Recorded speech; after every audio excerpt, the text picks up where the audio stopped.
আসসালামু আলাইকুম সুপ্রিয় দর্শক, সময় সংবাদে আপনাদের স্বাগতম। শুরুতেই জানিয়ে দিচ্ছি সংবাদ শিরোনাম। সরকারের গতি অগ্রগতি হতাশাজনক, জানালেন এবি পার্টি। প্রতিটি প্রতিশ্রুতি রক্ষার চেষ্টা করে যাচ্ছেন প্রধানমন্ত্রী, বললেন রুহুল কবির রিজভী। আল কায়দা নিয়ে জাতিসংঘের সতর্কতা অনুমান নির্ভর, আমলে নিচ্ছে না সরকার, বললেন স্বরাষ্ট্রমন্ত্রী। ইসলামাবাদ চুক্তির আড়ালে নিজেদের সামরিক শক্তি বাড়িয়েছে ইরান, শুনছিলেন সংবাদ শিরোনাম, এবারে বিস্তারিত। সরকারের গতি অগ্রগতি হতাশাজনক, জানালেন এবি পার্টি। সরকারের ৬ মাসের কর্মকাণ্ডে জনগণের প্রত্যাশা পূরণ হয়নি বলে অভিযোগ করেছেন আমার বাংলাদেশ পার্টি, এবি পার্টি। দলটির চেয়ারম্যান মুজিবুর রহমান মঞ্জু বলেছেন, সরকারের কর্মকাণ্ডে সবার আগে বাংলাদেশ পরিবর্তনে সবার আগে দলীয় তন্ত্রকে প্রাধান্য দেওয়া হয়েছে।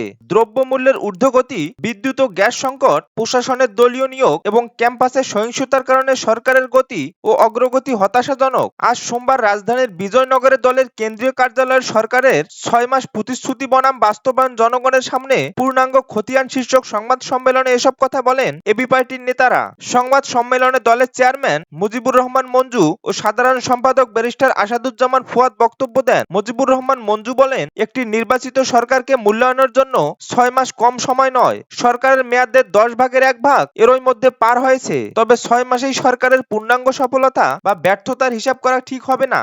অর্থনীতি, আইন শৃঙ্খলা, দ্রব্যমূল্য, শাসন ব্যবস্থা, উৎপাদন, ব্যবসা বাণিজ্য ও গণতান্ত্রিক চর্চার উন্নয়ন সহ বিভিন্ন সূচকে সরকারের পারফরমেন্স মূল্যায়ন করতে হয়। তিনি বলেন, এসব সূচক বিবেচনায় গত ৬ মাসে তেমন আশানুরূপ উন্নতি দেখা যায়নি, বরং অন্তর্বর্তীকালীন সরকারের সময়ের তুলনায় কোনো কোনো ক্ষেত্রে পরিস্থিতি আরো খারাপ হয়েছে।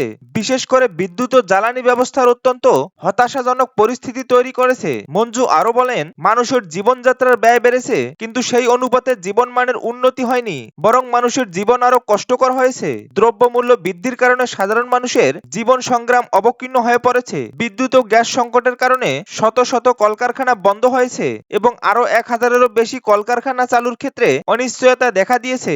সরকার নতুন কর্মসংস্থানের আশা দেখালেও বাস্তবে আরো বেকারত্ব বেড়েছে বলে দাবি করেন তিনি। সার্বিক বিবেচনায় অর্থনীতি স্থবির হয়ে পড়েছে। জ্বালানি সংকট মোকাবেলায় সব রাজনৈতিক দলকে নিয়ে এক টেবিলে বসার পরামর্শ দেওয়া হলেও সরকার তা শোনেননি। ভবিষ্যতে বিদ্যুৎ ও গ্যাস সংকট আরো ভয়াবহ আকার ধারণ করতে পারে, কারণ জ্বালানি খাতে আগের মাফিয়া চক্র এখনোই বিদ্যমান। প্রশাসনের নিয়োগ নিয়েও সরকারের সমালোচনা করেন এবি পার্টির চেয়ারম্যান। তিনি জানান, প্রশাসনের বিভিন্ন নিয়োগ প্রক্রিয়ায় দলীয় লোক নিয়োগ এবং ক্যাম্পাস ভিত্তিক সহিংসতার সরকারের সুশাসন নিয়ে মারাত্মক সংশয় তৈরি করেছে। প্রধানমন্ত্রীর মিতব্যয়িত সাদামাটা জীবনাচরণের বার্তার প্রসঙ্গ টেনে মঞ্জু বলেন, প্রধানমন্ত্রী তার আচরণ ও কর্মযজ্ঞে মিতব্যয়ী, সময়ানুবর্তিতা এবং জৌলস পরিহার করে সাদামাটা জীবনযাপনের নতুন সংস্কৃতি চালুর বার্তা দিচ্ছে। কিন্তু দলের নেতাকর্মীদের মধ্যে এর কোনো ছায়া দেখা যাচ্ছে না। খাল খনন, ফ্যামিলি কার্ড, কৃষক কার্ড এবং ধর্মীয় পুরোহিতদের ভাতা সহ বিভিন্ন সামাজিক সুরক্ষা কর্মসূচি চালু করে সামাজিক অর্থনীতিতে গতি আনার যে উদ্যোগ নেওয়া হয়েছে তার দৃশ্যমান প্রভাব নেই বলেও দাবি করেন তিনি,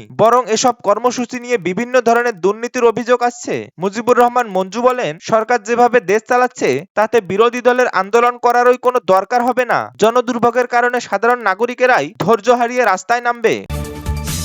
প্রতিটি প্রতিশ্রুতি রক্ষার চেষ্টা করে যাচ্ছে প্রধানমন্ত্রী, বললেন রুহুল কবির রিজভী। বিএনপির স্থায়ী কমিটির সদস্য ও প্রধানমন্ত্রীর উপদেষ্টা রুহুল কবির রিজভী বলেছেন, সামাজিক সুরক্ষা থেকে শুরু করে অবকাঠামোগত উন্নয়ন প্রত্যেকটি ক্ষেত্রেই প্রধানমন্ত্রী যে প্রতিশ্রুতিগুলো দিয়েছিলেন সেগুলো তিনি রক্ষা করার চেষ্টা করে যাচ্ছেন। সরকারের ১৮০ দিন পূর্তি উপলক্ষে আজ রাজধানীর তেজগাঁয়ে প্রধানমন্ত্রীর কার্যালয়ের শাপলা হলে আয়োজিত সংবাদ সম্মেলনে তিনি এসব কথা বলেন। রুহুল কবির রিজভী বলেন, একটি ভঙ্গুর স্তূপের উপর দাঁড়িয়ে বিএনপির নেতৃত্বাধীন সরকার তথা জোটের সরকার প্রতিষ্ঠিত হয়েছে। চারিদিকে ছিল অরাজকতা, নৈরাজ্যের এক ধূসর পরিবেশ। কে কখন গুম হয়ে যাচ্ছে, কে কখন অদৃশ্য হয়ে বা তার কোনো ইয়ত্তা ছিল না। বিচার বহির্ভূত হত্যা লেগেই ছিল এবং প্রত্যেকটি ছিল রাজনৈতিক উদ্দেশ্য প্রণীত। তিনি বলেন, কেউ খালের ধারে অথবা কেউ নদীর ধারে, কেউ পুকুরের ধারে প্রতিদিন একটার পর একটা লাশ পাওয়া যেত।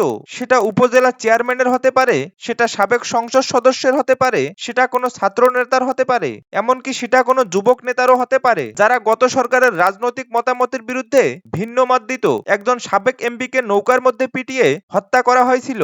এই নৈরাজ্যের এক ঘন অন্ধকারের মধ্যে এক বিপুল তরঙ্গের আন্দোলনের মধ্য দিয়ে আমরা পেলাম 5ই আগস্ট এবং একটি পরিবর্তন। তিনি আরো বলেন, বাংলাদেশ ব্যাংক থেকে 850 কোটি টাকা উধাও হয়ে গেল, উড়ে গেল, এবং সেটা উড়ে বেরালো কোথায়? ফিলিপাইনে জুয়ার আসরে, ক্যাসিনোর মধ্যে সোনালী ব্যাংক, বেসিক ব্যাংক, একটার পর একটা ব্যাংক লোপাট হয়ে গেল। অর্থনীতির এক কঠিন অবস্থায় লোক দেখানো কিছু মেগা প্রজেক্টের নামে মেগা দুর্নীতির রূপকথার সমস্ত গল্প আমরা সে সময় শুনে এসেছি, যেটা অত্যন্ত অবাস্তব এবং অত্যন্ত অসত্য। সেই পরিস্থিতি, সেই লিগেন্সির ধারা থেকে আজ নতুন একটি সরকার অবাধ সুষ্ঠু নির্বাচনের মধ্য দিয়ে, ইনক্লুসিভ নির্বাচনের মধ্য দিয়ে ক্ষমতা এসেছে এবং ক্ষমতা এসে রাষ্ট্র পরিচালনা করছে। বিএনপির স্থায়ী কমিটির এই সদস্য বলেন, সরকার নির্বাচনের প্রাককালে যে প্রতিশ্রুতিগুলো দিয়েছিল, যে অঙ্গীকারগুলো করেছিল, সরকার প্রধান তারেক রহমান সেই প্রতিশ্রুতিগুলো পূরণে ক্ষমতা গ্রহণের প্রায় প্রথম দিন থেকেই কাজ শুরু করেছেন। ফ্যামিলি কার্ড বলুন, কৃষক কার্ড বলুন, খাল খনন বলুন, বৃক্ষরোপণ বলুন, নানাবিধ কর্মকাণ্ডের মধ্য দিয়ে তিনি যে প্রতিশ্রুতিগুলো দিয়েছিল সেগুলো কর্মকাণ্ড অব্যাহত রেখেছেন। তিনি আরো বলেন, দিনরাত নিরন্তর প্রচেষ্টার মধ্য দিয়ে প্রধানমন্ত্রী তার প্রতিশ্রুতি বাস্তবায়নে কোনো ধরনের কমতি রাখেনি। এর মধ্যে বিভিন্ন ডিস্ট্রাবল দুর্যোগ, প্রাকৃতিক দুর্যোগ এবং আন্তর্জাতিক বিভিন্ন ঘটনা প্রবাহ আমাদের উন্নয়নের গতিকে অনেকটা বাধাগ্রস্ত করেছে, কিন্তু সে বাধা থাকার পরও সেটাকে অতিক্রম করে এই সরকার জনগণের স্বস্তির জন্য এবং জনগণের কল্যাণের জন্য তার কাজ অব্যাহত রেখেছেন। সংবাদ সম্মেলনে বিএনপির স্থায়ী কমিটির সদস্য নজরুল ইসলাম খান, ইসমাইল জবিউল্লাহ, বিএনপি চেয়ারম্যানের উপদেষ্টা ও তথ্যমন্ত্রী জহিরুদ্দিন স্বপন, প্রধানমন্ত্রীর উপদেষ্টা ডাক্তার মাহাদি আমিন, হুমায়ুন কবির, জাহিদ হাসান, প্রেস সচিব সাহিল শিবলি, অতিরিক্ত প্রেস সচিব আতিকুর রহমান সহ অনেকেই উপস্থিত ছিলেন। আল কায়েদা নিয়ে জাতিসংঘের সতর্কতা অনুমান নির্ভর, আমলে নিচ্ছেন না সরকার, বললেন স্বরাষ্ট্রমন্ত্রী। বাংলাদেশে আল কায়েদার তৎপরতা নিয়ে জাতিসংঘের নিরাপত্তা পরিষদের সতর্কতাকে সরকার আমলে নিচ্ছেন না বলে জানিয়েছেন স্বরাষ্ট্রমন্ত্রী সালাউদ্দিন আহমেদ। তিনি বলেছেন, জাতিসংঘের প্রতিবেদনটি তিনি নিজে পড়েননি, গণমাধ্যমের মাধ্যমে বিষয়টি জেনেছেন। সোমবার সাংবাদিকদের প্রশ্নের জবাবে তিনি এসব কথা বলেন। সম্প্রতি জাতিসংঘ নিরাপত্তা পরিষদ উদ্বেগ প্রকাশ করে জানান, ভারতীয় উপমহাদেশের আল কায়েদা বাংলাদেশকে সন্ত্রাসী সেল প্রতিষ্ঠার কাজে ব্যবহার করতে চাইছে। এ বিষয়ে সরকারের অবস্থান জানতে চাইলে স্বরাষ্ট্রমন্ত্রী বলেন, তিনি প্রতিবেদনটি পড়েননি, সেখানে হয়তো কিছু পর্যবেক্ষণ দেওয়া হয়েছে, তবে না দেখে এ বিষয়ে মন্তব্য করা সম্ভব নয়। সরকার জাতিসংঘের ওই প্রতিবেদন আমলে নিচ্ছে কিনা জানতে চাইলে সালাউদ্দিন আহমেদ বলেন, আমরা আমলে নিচ্ছি না, রিপোর্টও এখনো পড়িনি। তিনি বলেন, গণমাধ্যমে প্রতিবেদনটি বিষয়ে যতটুকু জেনেছেন সেখানে অনুমান করা হয়েছে যে এ ধরনের ঘটনা ঘটতে পারে। স্বরাষ্ট্রমন্ত্রী বলেন, অনুমান নির্ভর কোনো রিপোর্টের উপর আমরা নির্ভর করতে পারি না। এদিকে স্বরাষ্ট্র মন্ত্রণালয়ের দায়িত্ব থেকে সরিয়ে তাকে অন্য কোনো দপ্তরে দেওয়া হতে পারে এমন গুঞ্জন প্রসঙ্গে জানতে চাইলে সালাউদ্দিন আহমেদ বলেন, আমিও গুঞ্জন শুনছি। এর আগে বিএনপি সরকার দায়িত্ব নেওয়ার পর বিভিন্ন খাতে সরকারের অর্জনের কথা তুলে ধরেন স্বরাষ্ট্রমন্ত্রী।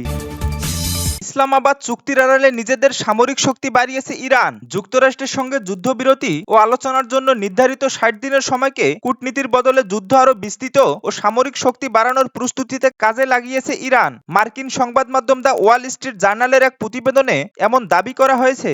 প্রতিবেদনটি অনুযায়ী যুক্তরাষ্ট্র ইসরায়েল ভবিষ্যতে নতুন করে হামলা চালানোর প্রস্তুতি হিসেবে সময় নিচ্ছে এমন আশঙ্কা করছে তেহরান। এ কারণে গত 2 মাসে ইরান ক্ষেপণাস্ত্র ও ড্রোন উৎপাদন বাড়িয়েছে এবং গুরুত্বপূর্ণ পদে কঠোরপন্থীদের বসিয়েছেন।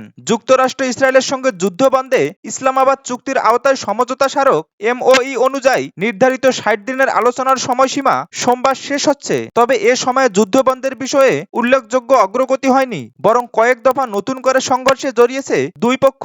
ইরানীয় আরব কর্মকর্তাদের বরাত দিয়ে ওয়াল স্ট্রিট জার্নাল বলেছে, আরব গোয়েন্দা কর্মকর্তারা ইরানের নেতৃত্বের মধ্যে যুদ্ধ নিয়ে একটি কৌশলগত পরিবর্তন দেখতে পাচ্ছেন। তাদের ধারণা, ইরান এখন তার বাহিনীকে যুদ্ধ আরো বিস্তৃত করার জন্য প্রস্তুত করছে।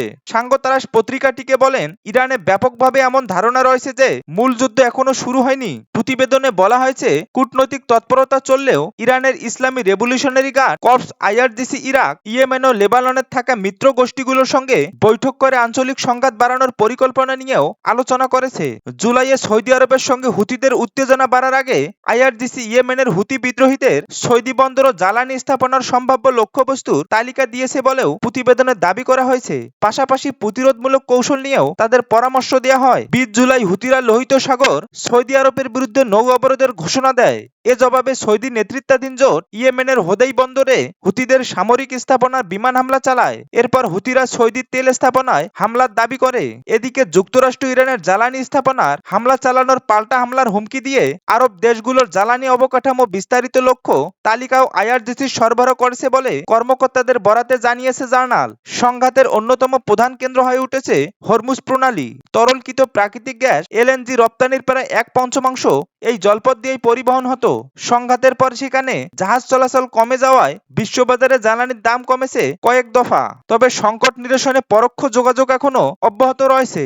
গত সপ্তাহে ইরান জানায় হরমুজ প্রণালী দিয়ে জাহাজ চলাচলের বিষয়ে ওমানের সঙ্গে একটি পথ নির্ধারণের সমঝোতা হয়েছে এবং জলপথটি যৌথভাবে ব্যবস্থাপনার বিষয়ে দুই দেশের চূড়ান্ত প্রস্তুতি নিচ্ছেন। প্রণালীটি পুরোপুরি খুলে দিতে ইরান যুদ্ধের ক্ষতিপূরণ সহ কয়েকটি শর্ত দিয়েছে। ফলে যুদ্ধের অবসানে কূটনৈতিক উদ্যোগ চললেও দ্রুত কোনো সমঝোতায় পৌঁছানোর সম্ভাবনা এখনো স্পষ্ট